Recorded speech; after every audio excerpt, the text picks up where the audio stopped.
13 October 1935च्या Yeola येथील परिषदेत बाबासाहेब म्हणतात, दुर्दैवाने मी अस्पृश्य जातीत जन्मास आलो.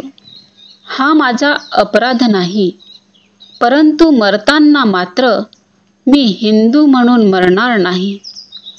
धर्मांतराची भीमगर्जना झाल्यावर स्वदेशातून आणि परदेशातून वेगवेगळ्या धर्माच्या अनुयायांनी त्यांचा धर्म स्वीकारण्यासंबंधी पत्रे पाठविली होती.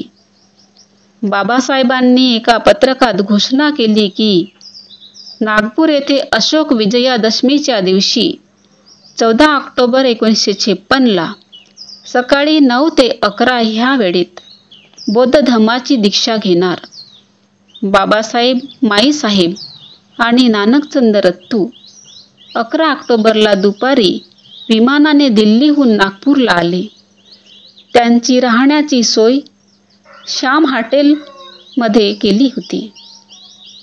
धम्मदीक्षेच्या सोहळ्यासाठी श्रद्धानंद पेठेतील चोखामेळा वसतिगृहाशेजारी 14 एकर जमिनीच्या भव्य पटांगणाला कुंपण घातले होते. धम्मपीठाला साचेच्या स्तूपाचा आकार दिलेला होता.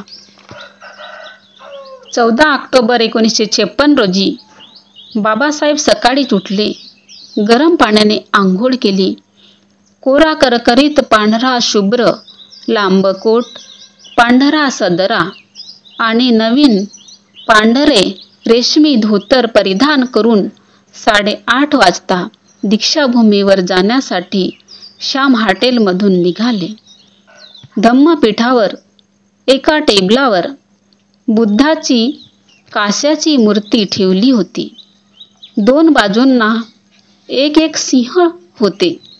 समारंभाची सुरुवात एका स्वागत गीताने झाली. ते स्वागत गीत इंदुमती बळवंत वऱ्हाड यांनी म्हटले.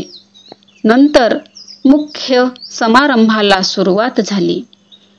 80 वर्षाचे वयोवृद्ध महास्थवीर चंद्रमणी यांनी बाबासाहेब आणि माईसाहेब यांच्याकडून त्रिसरण आणि पंचशील म्हणवून घेतले. बाबासाहेबांनी बुद्धाच्या चरणी मस्तक ठेवून त्रिवार वंदन केले. बुद्ध मूर्तीला कमळांचा पुष्पहार वाहिला. हे झाल्यानंतर बाबासाहेबांचे बौद्ध धम्मात आगमन झाल्याचे घोषित करण्यात आले. नंतर बाबासाहेबांनी त्याच मंडपात 5 लाखापेक्षा अधिक आपल्या अस्पृश्य बांधवांना स्वतः बौद्ध धम्माची दीक्षा दिली. त्रिसरण, पंचशील आणि त्याचबरोबर 22 प्रतिज्ञा दिल्या. त्यावेळी भगवान बुद्ध की जय, बाबासाहेब आंबेडकर की जय असा गगनभेदी जय जयकार झाला. बाबासाहेब करे पुकार, बौद्ध धम्माचा करो स्वीकार अशा घोषणांनी वातावरण दुमदुमून गेले होते.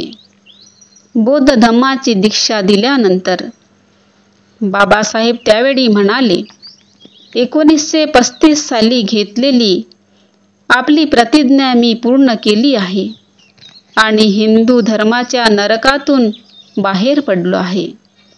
बाबासाहेब पुन्हा म्हणाले, बौद्ध धम्माची प्रतिष्ठा सांभाळण्याची मोठी जबाबदारी तुमच्या शिरावर पडली आहे आणि जर तुम्ही कडकपणे आणि उदात्तपणे तत्त्वे पाळली नाही तर महारांनी बौद्ध धर्माचे वाटोळे केले असे जग म्हणेल.